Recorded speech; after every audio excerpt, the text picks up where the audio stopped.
Bonjour tout le monde. Bon, ça c'est la capsule 3 sur la fonction quadratique. J'espère que vous avez vu les deux premières. Pour la capsule 3, alors ce qu'on va voir, c'est le premier point, c'est différentes formes d'écriture de la règle d'une fonction quadratique. Alors nous, ce qu'on a vu là jusqu'à maintenant, c'est la forme canonique. La forme canonique, c'est celle avec A. euh, le B, on l'avait mis avec le A, ça vous vous rappelez, avec le H et le K. Alors c'est dans la forme canonique qu'on peut la construire avec son sommet. OK? Maintenant, la manière de vous faire découvrir les autres formes, ben, je vais partir de quelque chose que vous connaissez. Alors, je vais prendre cet exemple-là ici. Ça, c'est la forme canonique. H égale 3, K égale moins 8 et A égale 2. Alors, si vous prenez cette expression algébrique-là, okay, 2 parenthèses, x moins 3 à la 2, moins 8. Alors, ça, c'est une expression algébrique. Oui, si on la représente, ça donne une fonction quadratique, mais aussi c'est une expression algébrique. Si vous la développez, alors si vous enlevez la parenthèse, vous allez voir 2. Alors ici, x moins 3 à la 2. Rappelez-vous, il y a une formule que je vous ai donnée, on va l'utiliser souvent. Rappelez-vous surtout de celle-là, a plus b à la 2. Je peux le faire comme ça, a plus b fois a plus b. Donc ça fait a fois a, ça fait a à la 2. Plus a fois b, ça fait ab. Plus b fois a, ça fait ba. Plus b à la 2. Alors ab et ba sont identiques. OK? Donc, ça va faire 2AB plus B à la 2 ici. Donc, moi, ce que je te conseille, c'est surtout de rappeler la dernière étape, parce que ça va nous servir. Alors, A plus B à la 2, ce n'est rien d'autre que A à la 2 plus 2AB plus B à la 2. Alors ici, vous avez X moins 3 à la 2. Alors ici, c'est parce que vous ne voyez pas le plus, mais en réalité, X moins 3, c'est comme si vous avez X plus moins 3 à la 2. J'en ai parlé la dernière capsule. Alors, ça donne 2, parenthèse, X à la 2, plus 2AB, ça veut dire 2 fois X, parce que le A, c'est le X, fois moins 3, parce que le B, c'est moins 3, plus B à la 2, qui est moins 3 à la 2. Et on ferme la parenthèse, et à la fin, il ne faut pas oublier qu'il y a un moins 8. Et tout ça égale, alors on va simplifier l'intérieur de la parenthèse, ça fait 2, parenthèse, X à la 2, 2 fois moins 3, ça fait moins 6X, c'est ça, plus moins 3 à la 2, c'est 9. OK? Moins 8. Donc après ça, on enlève la parenthèse, ça va faire 2x à la 2. 2 fois moins 6x, ça fait moins 12x. 2 fois 9, ça fait 18. 18 moins 8 à la fin, ça fait plus 10. Donc, cette forme canonique ici qu'on avait au début, ce n'est rien d'autre qu'un trinôme. Parce que ça, si vous l'avez vu dans le passé, c'est une expression algébrique qui contient trois termes. Le premier terme, c'est x à la 2, c'est 2 fois x à la 2. Le deuxième terme, c'est moins 12x. Et le troisième terme, c'est une constante. Il n'y a pas de x. OK? Mais cette expression-là, c'est une fonction quadratique parce qu'au fond, on l'a obtenue à partir de celle-là. OK? Mais ça, c'est la forme générale. C'est ça qu'on appelle la forme générale. Donc, la forme générale d'une fonction quadratique, c'est ça. G de x égale a fois x à la 2 plus bx plus c. Alors, dans ce cas-là, le a égale 2, le b égale moins 12 et le c égale 10. OK? Alors, pourquoi on dit que a doit être différent de 0? Parce que si a égale 0, le x à la 2 va disparaître et vous n'aurez plus de fonction quadratique. OK?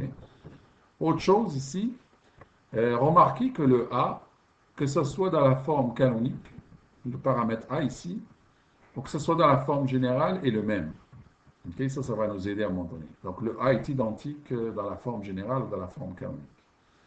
Maintenant, là, pour passer, alors la conclusion de ce que je viens de faire, pour passer de la forme canonique, si jamais on vous pose ce genre de questions-là, et à la forme générale, ben, il faut juste développer algébriquement, il faut développer cette expression, okay? Comme je viens de le faire. Maintenant, pour passer de la forme générale à la forme canonique, qu'est-ce qu'il faut faire? Alors, vous avez ici une méthode qui s'appelle la complétion du carré. Et vous allez comprendre de quoi il s'agit. Qu'est-ce qu'on veut dire? Complétion un carré, là, ça en français, ça veut dire compléter un carré. Alors imaginez que vous avez une fonction g de x, je prends un exemple, et là je ne vais pas mettre de a juste pour que ce soit plus facile. Ça commence par x à la 2, et ici je vais m'arranger pour que le nombre soit positif et faire plus 12x, et là ici vous avez moins 6, supposons. Voilà. Alors, cette expression, ben, ça, c'est la forme générale. OK? Donc, ça, c'est la forme générale. La forme générale. OK? Donc, vous avez le A égale 1, parce que là, vous n'avez pas de A. Vous avez le B égale 12, et vous avez le C égale moins 6. Maintenant, si vous voulez la transformer en forme canonique, alors vous prenez ça, x à la 2, plus 12x, moins 6, et vous voulez le transformer en a fois x moins h à la 2 plus k. Alors, vous voyez déjà, premièrement, le a égale 1, donc ici, ça va valoir 1. Là, pour l'instant, on simplifie les choses. Là. Vous voyez qu'il faut fabriquer un carré. OK? Parce que là, avec x à la 2 et 12x, il ne faut pas qu'il y ait ça là. Il faut que ce x à la 2, 12x, vous les combinez pour fabriquer un carré. Alors, comment on fabrique un carré? Ben, on va utiliser justement l'expression algébrique d'un carré. Alors, c'est quoi un carré? C'est a plus b à la 2. Parce que ça, c'est un carré, ça, en expression algébrique. Combien ça vaut a plus b à la 2? Ça vaut a à la 2 plus 2ab plus b à la 2. Alors, il faut fabriquer quelque chose qui ressemble à ça. Alors, on va commencer. X à la 2, c'est bon, c'est parfait. C'est ça qui joue le rôle de mon A à la 2. OK? Plus 2 fois A, c'est-à-dire 2 fois X, parce qu'on vient de le dire. Le X, c'est ça qui joue le rôle de mon A. 2 fois A fois B. Mais là, moi, j'ai 12X ici. OK? Alors, 2 fois X, parce que 2 fois A, c'est ça, 2 fois X. Combien je devrais mettre après pour que ça me donne 12X? Fois 6. OK? Parce que 12 divisé par 12, c'est ça qui donne 6. Alors, si vous calculez ici 2 fois x fois 6, ça donne 12x. Mais là, il me manque mon b à la 2 pour que mon carré soit fabriqué. Donc, plus b à la 2, ça veut dire plus b, ben c'est ça mon b. Donc, 2, ça c'est mon a. Je l'ai mis là, 2 fois a, et ça c'est mon b. Donc, je dois rajouter 6 à la 2. Et là, vous me dites, pourquoi tu rajoutes ça? Il n'y en avait pas ici de 6 à la 2. Attention, le moins 6 ici, c'est juste un hasard. Hein. C'est juste un choix que j'ai choisi ici. J'aurais pu choisir 4. Le 6 à la 2 vient d'ici, vient du fait que mon b égale 6. Donc, je rajoute 6 à la 2. En mathématiques, c'est quelque chose qu'on utilise régulièrement. C'est que quand on a besoin d'une quantité, comme ici, on a besoin de 6 à la 2 pour fabriquer notre carré. On va le rajouter, mais si on l'enlève tout de suite après, c'est comme si on n'a rien fait.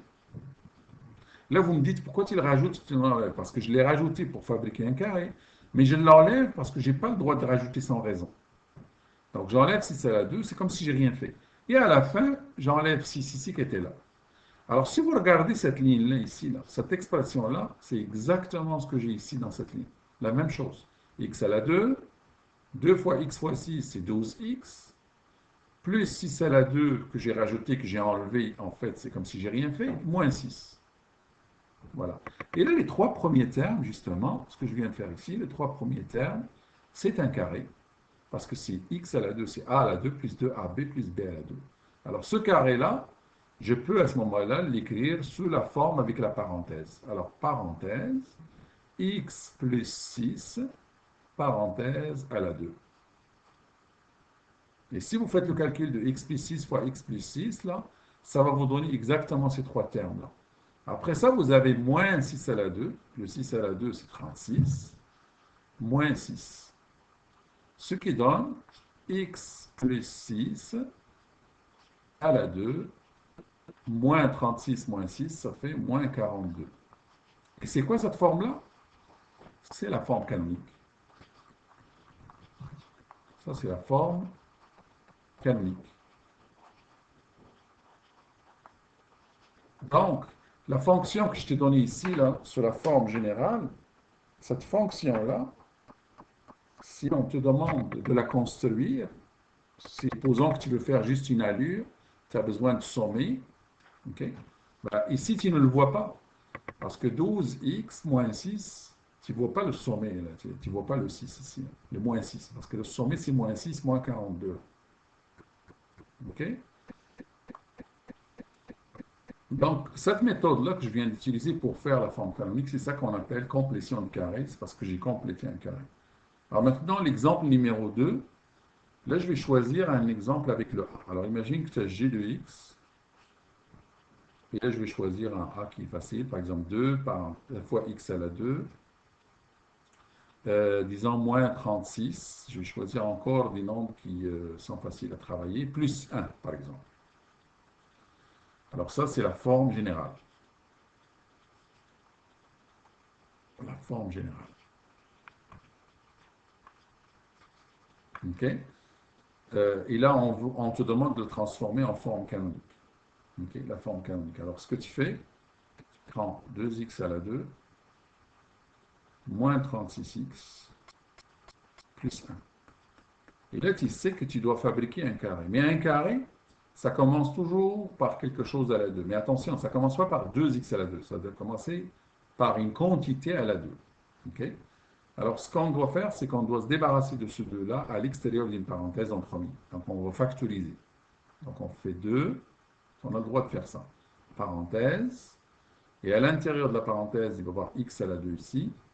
Plus. Et là, si tu sors un 2, non, c'était un moins. Excusez, c'était un moins. Moins. Ici. 36x. Qu'est-ce que tu multiplies par 2 qui donne 36? C'est 18x. Parce qu'il faut que l'égalité reste vraie. 2 fois 18, c'est ça qui donne 36. Plus, ici, j'ai choisi 1, j'aurais pu choisir un nombre qui se divise bien par 2, parce que sinon, on aurait juste un demi, là, si je choisis plus 4, supposons. Donc ici, il faut que je mette plus 2. OK? Maintenant, ce que je vais faire, c'est que le 2, je vais le mettre de côté. Je vais le mettre à la fin, là. Je vais le rajouter à la fin, je vais multiplier à la fin. Et là, je vais juste prendre cette quantité-là, et c'est celle-là que je vais faire exactement comme j'ai fait dans l'exemple précédent, et je vais faire la forme canonique avec celle-là. Okay? Et n'oubliez pas qu'il y a un 2 que je dois multiplier à la fin. Donc, je prends x à la 2, moins, alors ici, x à la 2, c'est ça qui va jouer le rôle de a. Mais dans le cas, vous autres, je vous ai dit peut-être d'apprendre juste une formule. Donc, on va mettre plus 2, même si c'est un moins, vous allez voir. Plus 2 fois x, fois quoi qui donne moins 18? Fois moins 9. Parce que vous faites moins 18 divisé par 2, fois moins 9. Et après ça, n'oubliez pas de rajouter. C'est ça votre b. Vous rajoutez moins 9 à la 2. Alors, moins 9 à la 2, le moins 9 au complet à la 2. Et à la fin, n'oubliez pas qu'il y a un 2 à la fin. Et ça égale quoi? Ces trois premiers termes. Ça, c'est un carré. Ça, c'est rien d'autre que x plus moins 9, ça veut dire moins 9. Plus moins 9, c'est moins 9, à la 2. Ici, moins 9 à la 2, ça fait 81. 81 plus 2, ça va faire 83. Donc, ça fait x moins 9 à la 2 plus 83. OK? Ça, c'est un exemple que j'ai pris de ma tête. C'est pour ça que ça a donné des nombres grands comme ça, là. Mais c'est correct. Ça veut dire que cette forme, c'est une forme canonique, là. Parce que là, vous n'avez plus de x à la 2, vous avez un carré plus une constante. OK? À la fin, n'oubliez pas que tout ça, on doit le multiplier par 2. Parce qu'on a un 2 ici qu'on a mis de côté. Donc, ce qui va donner g de x en forme canonique, ça va donner 2 parenthèses x moins 9 à la 2, plus 83 fois 2 aussi, parce que 83 aussi était à l'intérieur de la parenthèse. 83 fois 2, ça fait 166. Et voilà. Ça, c'est la forme canonique de la fonction qu'on avait en haut. Regardez en haut, là. Vous avez la forme générale. Vous ne voyez pas le h. Vous voyez le a. Le a, c'est le même. 2, 2. Ça, c'est bon. On sait que la parabole, elle va vers le haut. Mais le h, vous ne voyez pas le sommet. Et vous ne voyez pas le k. Alors, c'est pour ça, dans la forme canonique, on voit le h, c'est 9, et le k, c'est 166. Et ça, c'est les coordonnées du sommet. Mais dans la forme générale, on ne le voit pas. Alors, c'est pour cette raison, des fois, quand on a la forme générale, on veut passer à la forme canonique. Maintenant, il y a aussi un autre truc. Ceux qui ne veulent pas se casser la tête avec la complétion du carré, il y a les formules aussi.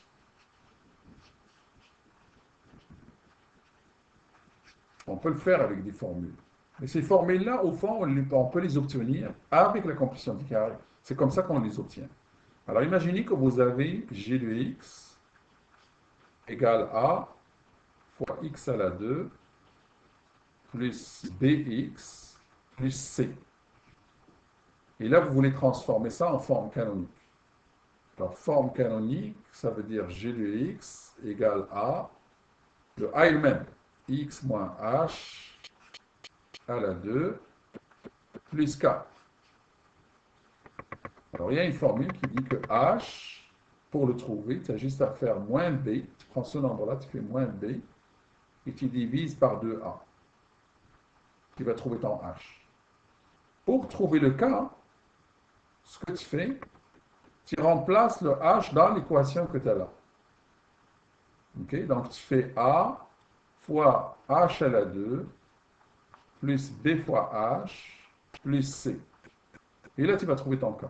Alors, par exemple, si on applique dans l'exemple précédent, qu'est-ce qu'on avait dans l'exemple précédent? Et 2x à la 2 moins 36x plus 4. On avait g de x égale 2x à la 2 moins 36x plus 4. Okay? C'est ça qu'on avait. Donc, on veut transformer en forme canonique. Alors, on calcule h. On utilise la formule qu'on a ici. H égale moins B divisé par 2 fois A. Alors, moins B. B égale moins 36. Donc, moins B, ça fait 36. Divisé par 2 fois A, ça veut dire 2 fois 2. Parce que A égale 2. 36 divisé par 4, ça fait 9. Voilà. H égale 9, c'est exactement ce qu'on avait trouvé. OK? Maintenant, pour trouver K, tu vas remplacer le H dans l'équation que tu as ici. Donc, tu fais 2. Tu fais comme il faut là. 2 fois 9 à la 2. Moins 36 fois 9, plus 4. Et là, tu rentres ça dans ta calculatrice si tu calcules. Donc, normalement. Donc, ici, après le calcul, ça m'a donné moins 158. Alors, si vous regardez en arrière, là, j'ai pas moins 158 ici, là.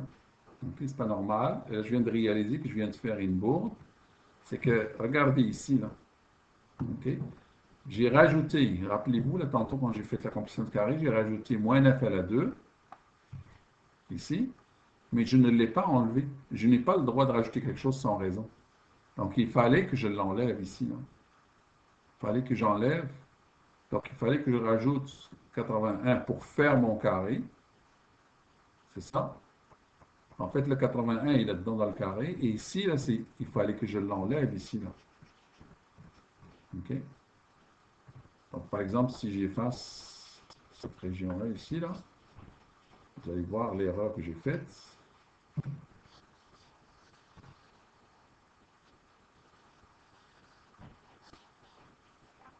Donc ici, j'ai fait x à la 2. J'ai pris cette quantité à l'intérieur de la parenthèse. J'ai fait x à la 2 plus 2 fois x fois moins 9. Après ça, j'ai rajouté b à la 2 pour fabriquer mon carré, parce que dans mon carré, j'ai le b à la 2. Mais après ça, il fallait que je l'enlève.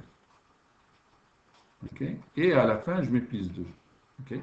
Ce qui va donner, quand je vais mettre ici x moins 9 à la 2, parenthèse, cette expression-là, là, ça contient les trois termes qui sont là. Parce que ces trois termes-là, c'est a à la 2 plus 2ab plus b à la 2, c'est ça un carré. Après ça, j'enlève, moins 9 à la 2, c'est 81, plus 2. Okay? Et là, ça va donner x moins 9 à la 2, moins 81 plus 2, ben, ça fait moins 79. Et après ça, je multiplie tout ça par 2. Parce que n'oublie pas, là, il y a un 2 au début, là, qu'il ne faut pas oublier. Et là, ça va donner, à la fin, 2 parenthèses, x moins 9 à la 2. Et si vous faites 79 fois 2, ça fait moins 158. Alors, c'est pour ça, ici, ça donne un k est égal à moins 158. Ensuite, vous avez une troisième forme. En fait, ce qu'on vient de voir, c'est la forme générale, la forme canonique. J'espère que c'est clair. La troisième forme, c'est ce qu'on appelle la forme factorisée. Okay? Alors ici, là, la raison pour laquelle la forme factorisée est utile, souvent la forme factorisée, on l'utilise aussi pour trouver les zéros de la fonction. Je vous explique ça après. Alors si vous regardez cette fonction, g de x égale a fois x moins x1 fois x moins x2, pourquoi cette forme-là, on l'appelle la forme factorisée? Parce que la dernière opération, c'est la multiplication. Parce que ici, si je te donne les valeurs, tu es obligé de faire la soustraction parce qu'il est en parenthèse. Tu es obligé de faire l'autre soustraction en premier aussi, la deuxième soustraction. Après ça, tu multiplies le tout. Donc la dernière opération, c'est multiplication. C'est la raison pour laquelle cette forme factorisée-là, on l'appelle la forme factorisée. Maintenant, une propriété, quand on a une multiplication, une des propriétés qu'on utilise est la suivante. C'est que quand vous avez A, peu importe la quantité ici, là, fois B, vous avez une expression algébrique fois une autre égale 0. Si vous avez la forme, ça c'est la forme factorisée. Si vous avez A fois B égale 0, qu'est-ce que vous pouvez conclure tout de suite? Vous pouvez conclure ou bien A égale 0, okay, ou bien B égale 0. Et ça, c'est valable juste quand ça égale 0. C'est valable pour aucun autre nombre. Hein. Par exemple, si vous avez A fois B égale 2, vous ne pouvez rien conclure sur A et B. Il y a plusieurs possibilités. Ça peut être 1 fois 2, ça peut être 4 fois 1 demi, c'est-à-dire 4 fois 0,5. Par contre, quand c'est égal à 0, vous pouvez tout de suite conclure que A égale 0 et ou B égale 0. Alors, c'est pour ça que la forme factorisée, des fois, est très utile. Alors, pour avoir la forme factorisée, j'ai la forme générale. Donc, je prends, là, j'ai dit l'exemple précédent, mais ça, c'est l'année passée. Là, je prends un exemple, celui-là. G de x égale 3x à la 2 plus 2x plus 9. OK? Alors, les élèves en TS et en SN, là, ils ont vu une méthode qui s'appelle la somme et le produit. Je ne vais pas la faire, à moins que vous voulez, par curiosité, vous voulez savoir de quoi il s'agit. Je vais vous donner une formule. Comment on trouve le x1 et le x2? Alors, cette formule, c'est ce qu'on appelle la formule quadratique. OK? Alors, x1, ça égale quoi? Mais avant de calculer x1, on va calculer une expression qui s'appelle delta. Alors, ce que vous avez ici à l'intérieur, c'est delta. C'est ça, delta. Alors, delta, combien ça vaut? Ça vaut b au carré moins 4 fois a fois c. Alors, ce delta-là, vous le calculez en premier. Vous faites 12 au carré, parce que b au carré, c'est ça ici, b. 12 au carré, moins 4. Le 4 est toujours là. Hein, fois a, c'est-à-dire fois 3. Si c'est a est négatif, tu tiens compte. Hein. Bon. Moins a fois, moins 4 fois a fois c, c'est-à-dire fois 6 et fois 9. Et là, tu calcules ça. Donc, après calcul, ça donne 36. Alors, quand delta est positif, okay, quand delta est positif, il va y avoir deux solutions. Okay, on va les calculer. Les deux solutions, c'est la formule ici qui les donne. Alors, la première, on l'appelle x1. C'est pour ça qu'on dit x1, parce qu'il y a deux solutions. Hein. Moins b, c'est-à-dire moins 12. C'est ça, moins b. Moins 12, ça c'est b, ça c'est a, ça c'est c. Moins 12 plus racine carrée de delta, okay, plus racine carrée de delta, divisé par 2 fois, c'est toujours 2 fois a ici, 2 fois a, ça veut dire 2 fois 3. Et ça égale, okay, ça égale moins 12 plus racine carrée de 36 divisé par 6. Moins 12 plus 6, ça fait moins 6. Moins 6 divisé par 6, ça fait moins 1. Donc x1 égale moins 1. Maintenant, x2, c'est moins b encore, donc c'est moins 12, moins racine carrée de delta, moins racine carrée de 36, divisé par 2 fois 3. Alors, moins 12, moins 6, ça fait moins 18. Moins 18 divisé par 6, ça fait moins 3. Voilà. Après ça, la forme factorisée, ce que tu fais, ben, tu fais g de x est égal à, c'est quoi le a? La formule qu'on a ici, c'est 3. En passant la forme factorisée ou la forme canonique ou la forme générale, là, ils ont tous, toutes ces formes-là, ils ont le même A. Fois x moins x1. Rappelez-vous, la forme factorisée, c'est ça. X moins x1. Donc, x moins x1, c'est moins 1. Donc, ça va devenir plus. Parenthèse. X moins x2, c'est-à-dire moins 3. Okay. Ce qui donne, enfin, quand on simplifie, ça fait 3, parenthèse, x plus 1 fois x plus 3. Donc voilà, ça c'est la forme factorisée. Maintenant, si on vous demande de passer de la forme factorisée à la forme générale, ben vous développez.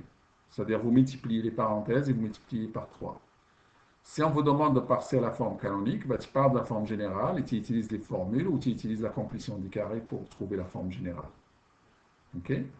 Maintenant, à quoi ça sert la forme factorisée? Alors, par exemple, si moi je cherche quand est-ce que g de x égale 0, si je cherche les zéros de la fonction.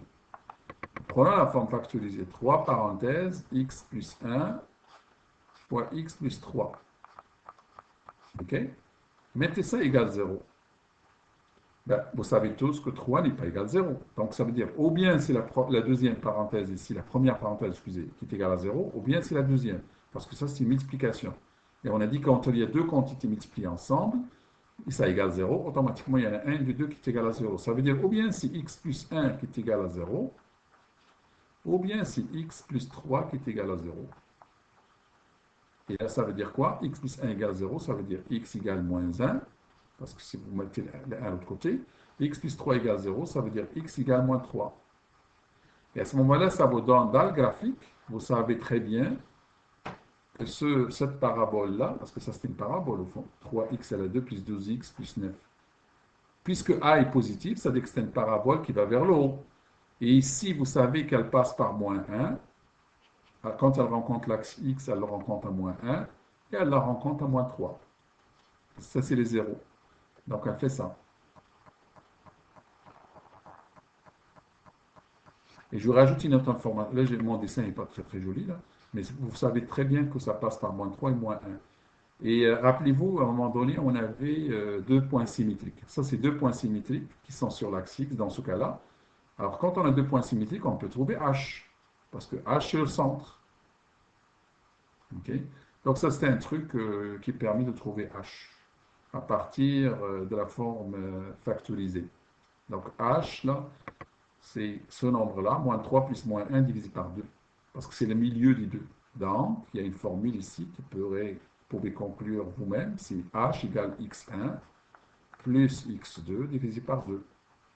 Donc, si vous prenez x1 et x2 qui sont sur l'axe x, parce que la parabole passe, et vous les additionnez et vous divisez par 2, ça va vous donner votre h. Et pour trouver le cas, ce que tu fais, tu as juste à remplacer ton h dans la forme factorisée. Aussi, tu peux faire 3 parenthèses h moins x1. Et ici, tu fais h moins x2. Parce que au fond, quand vous cherchez le cas, c'est quoi le x qui va avec le cas? C'est le h. Et ça va vous donner votre cas. Okay. Donc, moi, je vous conseille, parce que c'est quand même pas du chose simple, ça, ce que je vous conseille, pour savoir si vous comprenez très très bien, vous complétez ce tableau-là. Dans ce tableau, vous avez ici au début la forme générale et on vous demande de remplir ici en bas la forme canonique et la forme factorisée. Et ici, vous avez la forme canonique, vous devez mettre la forme factorisée, la forme générale. Et ici, vous avez la forme factorisée. Ça, c'est la forme canonique, excusez. Ça, c'est la forme factorisée. Vous devez compléter les deux autres. Vous avez aussi ici des graphiques, parce que vous devez trouver la règle sur la forme factorisée. OK. Donc ici, on vous donne un point et on vous donne par où ça passe. Regardez, ça c'est les x1, x2. Dans ce cas-là, on ne vous les donne pas, mais vous pouvez les deviner. Okay? Ça passe quand même assez juste. Donc ça, c'est pour pratiquer la forme factorisée. Ici, c'est la forme canonique. Okay? Trouvez la règle sur la forme canonique. Et ici, j'ai préparé une feuille avec un résumé pour chaque forme et ses caractéristiques. Et comment passer d'une autre à une autre, comment passer d'une forme à une autre aussi, dans la troisième colonne.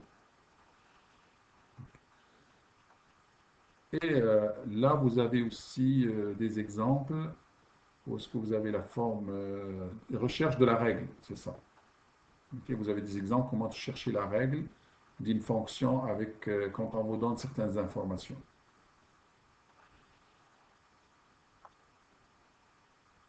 Et là, vous avez la prochaine capsule, ça va être la résolution d'une équation de second degré.